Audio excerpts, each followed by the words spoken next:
In this video, we will walk you through how to create a Kartra sequence. You can use sequences to create automated series of emails or actions, like a cart abandonment sequence, for example. Start by going to Marketing and selecting Sequences. Use the button at the top right to create a new sequence. Name the sequence and add the public description. Note that the public description will be shown on the Contacts Unsubscribe page. Click Create to enter the sequence builder. Kartra provides a drag-and-drop interface to design your sequence. From the sidebar, you can drag in steps such as sending emails, adding automations, or splitting the path. For this example, we will keep it simple and focus on a series of emails. We will send one email immediately and another 3 days later. Drag an email step into the canvas.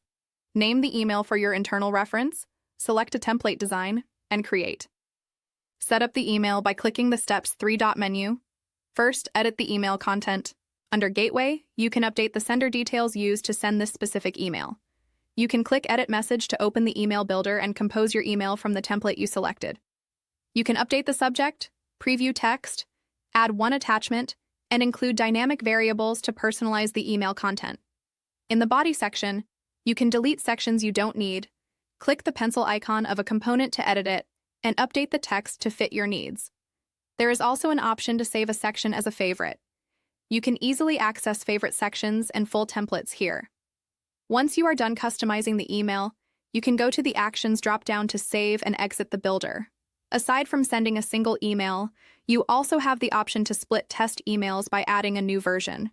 You can edit version B email to make any changes you want to test and set the percentage of users this version will be sent to. Next, you can edit the step settings. Under Communication, you can update the internal name of the email that was originally set when creating the step. Recipients determines who the email can be sent to. You can use this setting to restrict the email and only send it to contacts that meet a specific condition.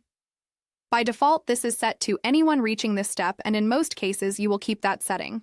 You can also create basic automations based on actions that occur with this email.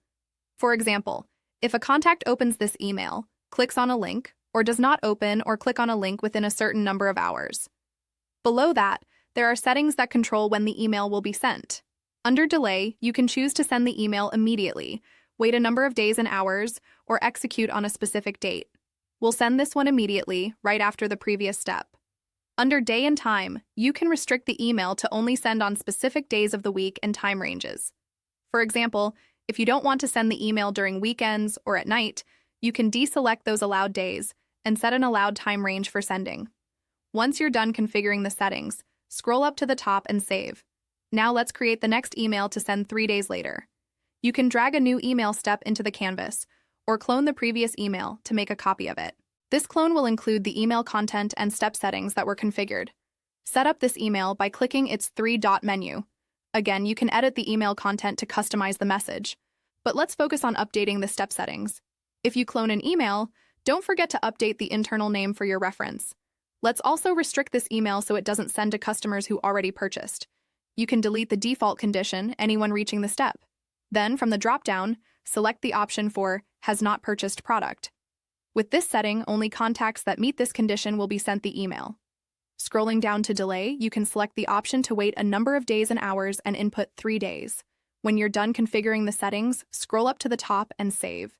You can continue adding email or action steps as needed, and you can end a sequence with a complete step. When all steps are created, you can activate them and connect them. Click each step's menu icon to activate them. Then, connect the steps in the order you want people to move through the sequence.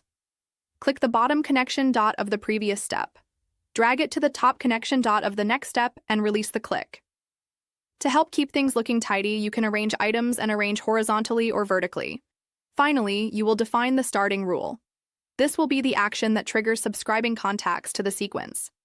You can set rules, such as after someone completes an opt-in form or purchases a product. If you don't see a rule you want or need to create a more complex rule, you can check basic automations. Here you can select from other trackable options and stack conditions using AND. For this example, we'll use the tag option and set it to our abandoned cart tag. With the sequence set up, anyone who receives the tag will be subscribed to the sequence. They will immediately be sent email 1. Then move to the next email and wait 3 days before it sends only to those who have not purchased. When you are done working in the builder, go to the Actions drop-down to save and exit. Once saved, the sequence is active.